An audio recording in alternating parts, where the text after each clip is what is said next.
Now, before we get into the gameplay video, I want to conclude with more of the mental aspect of the game.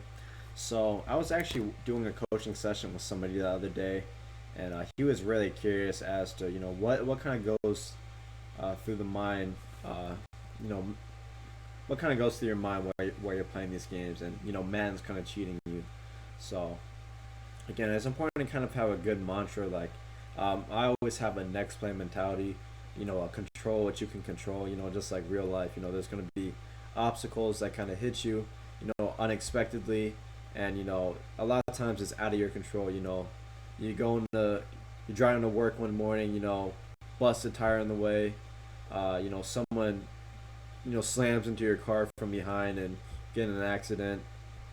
You're in school and uh, maybe you get caught cheating and it wasn't, and you really weren't cheating, and maybe it wasn't your fault. Something like that, and you really just it's what you do next.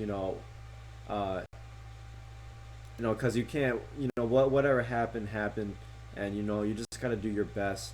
Going forward in the game because Madden will cheat you. You are gonna drop picks. There are going to be games that are frustrating. There might be games where you're overthrowing wide open passes. There's going to be games where you're fumbling, but don't let that determine the outcome of the game. You really got to be able to, if you want to take that next step, really kind of clear your mind and say, okay, next play mentality. I just gotta, the fumble will happen. It is what it is.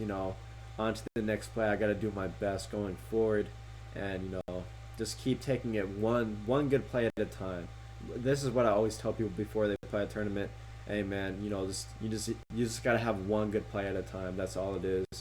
So, and also just have a growth mindset. Just keep trying to get better. Don't get discouraged. From a couple of bad games, because it's gonna happen to every single person in the world. It doesn't matter if you're the best Madden player of the world or a casual.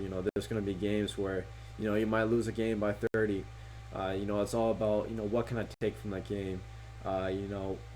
What did I learn from that game? Why did I lose by 30? Was this guy doing something that gave me trouble?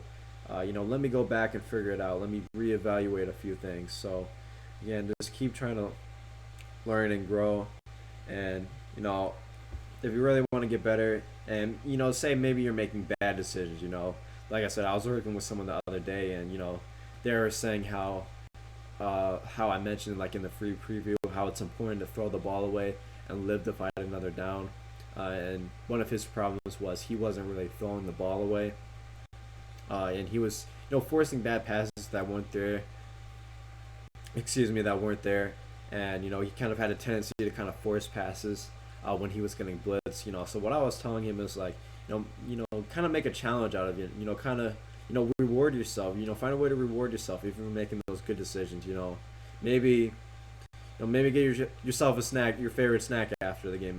If you're making those good decisions all the time, or if you weren't making the best decisions, if you weren't happy, say you threw two bad passes, maybe do like 15 push-ups after the game for each bad pass. Something like that.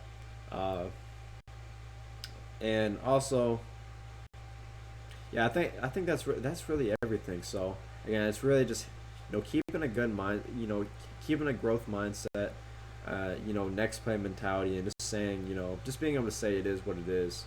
So